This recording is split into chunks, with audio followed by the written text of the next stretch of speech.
Antes de iniciarmos o programa, a gente tinha uma manchete. A posse do ex-presidente Lula marcada para a próxima terça-feira como ministro da Casa Civil.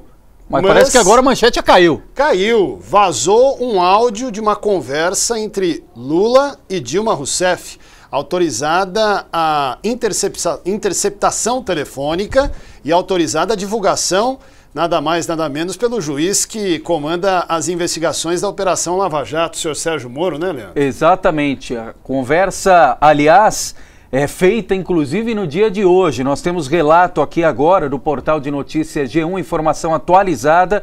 Juiz Sérgio Moro retirou nesta quarta-feira sigilo das interceptações telefônicas do ex-presidente Lula. Conversas gravadas pela Polícia Federal incluem diálogo de hoje com a presidente Dilma Rousseff, que o nomeou como ministro da Casa Civil.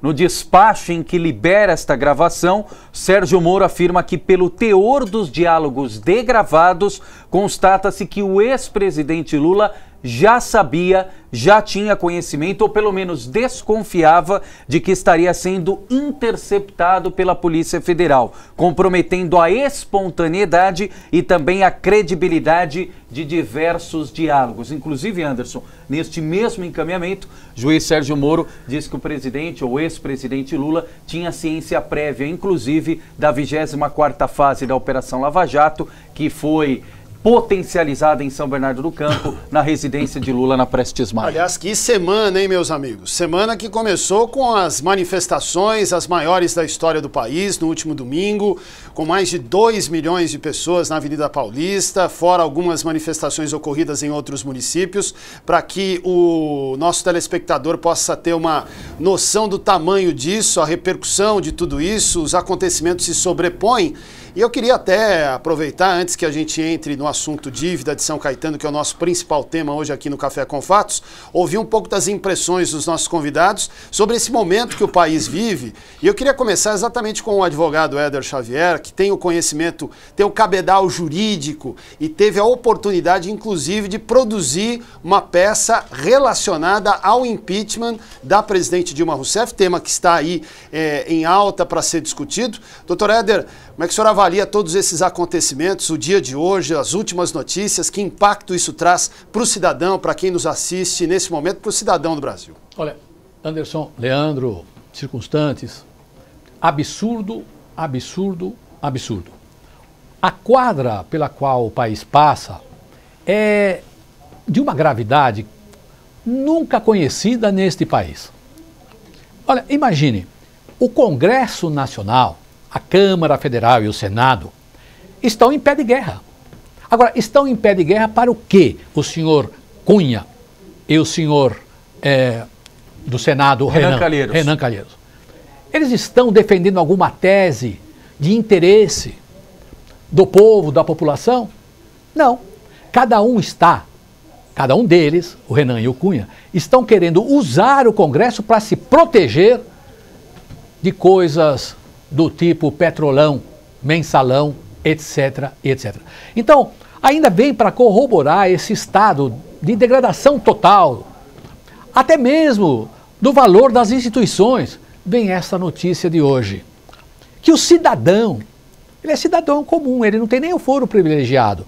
O senhor Lula faz aí uma gravação, a presidente fala, senhores, esse absurdo não pode continuar no nosso país. E isto tem, disse você, Anderson, qual o reflexo? Sim. O reflexo que tem também um abominável reflexo. A economia passa por problemas, a inflação, o dólar, etc, etc.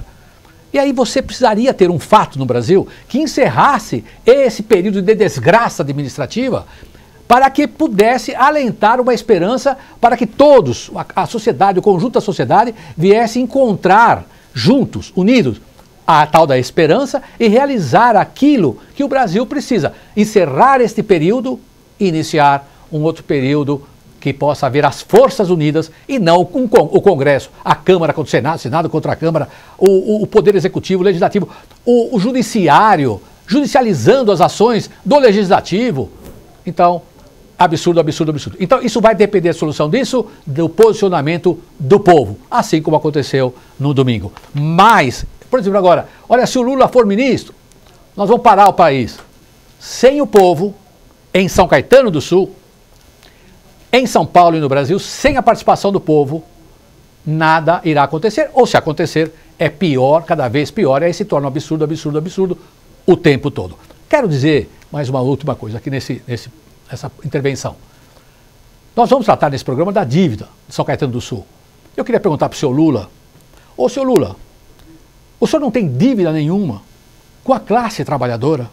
Aqui nesta região, senhor Lula, o senhor começou com o sindicato, fez promessas, criou um partido, o partido queria defender os trabalhadores. O senhor deve muito para o povo brasileiro, senhor Lula.